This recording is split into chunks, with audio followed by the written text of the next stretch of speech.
ବିବାହ ପୂର୍ବରୁ ସ୍ତ୍ରୀ ଦେଖିଥିବା ମା ସନ୍ତୋଷୀଙ୍କ ମନ୍ଦିର ପ୍ରତିଷ୍ଠା ସ୍ୱପ୍ନକୁ ସାକାର କରିଛନ୍ତି ବ୍ୟବସାୟୀ ସ୍ୱାମୀ।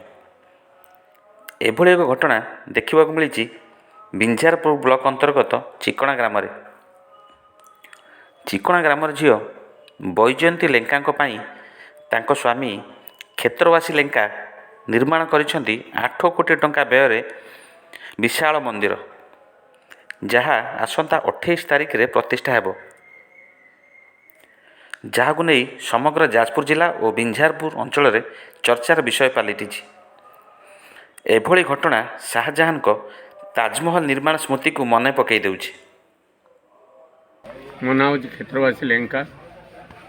ଆଚ୍ଛା, କ'ଣ କେତେ ଦିନ ହେଲାଣି ମନ୍ଦିର ଟିକେ ତିଆରି ହେଲାଣି ଟିକେ କୁହନ୍ତୁ, କେବେଠାରୁ ଶିଳାନ୍ୟାସ ହେଇଥିଲା ଟିକେ କହିବେ? 2008ରୁ ଏ ମନ୍ଦିର ଶିଳାନ୍ୟାସ ଆରମ୍ଭ ହେଲା। 2008ରୁ ଆଚ୍ଛା, କେବେ କ'ଣ ପ୍ରତିଷ୍ଠାର ଲକ୍ଷ୍ୟ ରଖାଯାଇଛି? ପ୍ରତିଷ୍ଠା ହେଲା ଫେବୃଆରୀ 28ରୁ ଆରମ୍ଭ। ପ୍ରତିଷ୍ଠା ଆରମ୍ଭ ହୋଇ ମାର୍ଚ୍ଚ 4 ତାରିଖରେ ପୂର୍ଣ୍ଣାହୁତି ହେବ। ଯେତେବେଳେ ମୋର ଏ ଗାଁ ଝିଅ ସହିତ ବାହା ହେଲା, ସିଏ ମା ସନ୍ତୋଷୀଙ୍କର ଭକ୍ତ ଥିଲା। ବାହାଘର ପରେ ଆମେ ଗୋଟେ ପ୍ରତିଶ୍ରୁତି ନେଲୁ ଯେ ଏ ଗାଁ ମାଟିରେ ଗୋଟେ ଛୋଟିଆ ମା ସନ୍ତୋଷୀଙ୍କର ମନ୍ଦିର ନିର୍ମାଣ କରିବୁ।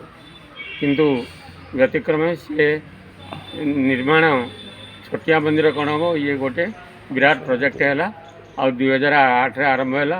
ଆଉ ବର୍ତ୍ତମାନ ମାଆଙ୍କ ଦୟାରୁ ଆଉ ପାରିପାର୍ଶ୍ୱ ଦେବତାଙ୍କ ଆଶୀର୍ବାଦରୁ ଇଏ 2023ରେ ଇଏ ପ୍ରତିଷ୍ଠା ହେବା ପାଇଁ ଯାଉଛି। କେଉଁ ଶୈଳୀରେ ଟିକେ କହିବେ ତିଆରି ହେଇଛି? ଇଏ ଦକ୍ଷିଣ ଭାରତୀୟ ଶୈଳୀରେ ତିଆରି ହେଇଛି। ମୋ ନାଁ ବୈଜୟନ୍ତୀ ଲେଙ୍କା, ମୋ ସ୍ୱାମୀ ନାଁ କ୍ଷେତ୍ରବାସୀ ଲେଙ୍କା। ଆଚ୍ଛା, କ'ଣ ପାଇଁ ଯେଉଁ ମନ୍ଦିର ଆପଣ ତିଆରି କରୁଛନ୍ତି ସନ୍ତୋଷୀ ମନ୍ଦିର, କ'ଣ ତାର ମୁଖ୍ୟ ଉଦ୍ଦେଶ୍ୟ ରହିଛି, କାହିଁକି ମନ୍ଦିର ତିଆରି କରୁଛନ୍ତି? ମୁଖ୍ୟ ଉଦ୍ଦେଶ୍ୟ ଇଏ କି ମୁଁ ସ୍ୱପ୍ନ ଦେଖିଥିଲି ସନ୍ତୋଷୀ ମା ମନ୍ଦିର, ସନ୍ତୋଷୀ ମା ପୂଜା କରିବାର, ସନ୍ତୋଷୀ ମାର ଛୋଟିଆ ମନ୍ଦିର ତୋଳିବାର। ମୋ ସ୍ୱାମୀ କହିଲେ ଠିକ୍ ଅଛି, ଆମେ ସନ୍ତୋଷୀ ମା ଛୋଟିଆ ମନ୍ଦିର ତୋଳିବା। କିନ୍ତୁ ଛୋଟିଆ ମନ୍ଦିର ତୋଳିବାକୁ ଯାଇ ଆଜି ବିରାଟ ବିଶାଳ ମନ୍ଦିର ଗଢ଼ି ବସିଲେ।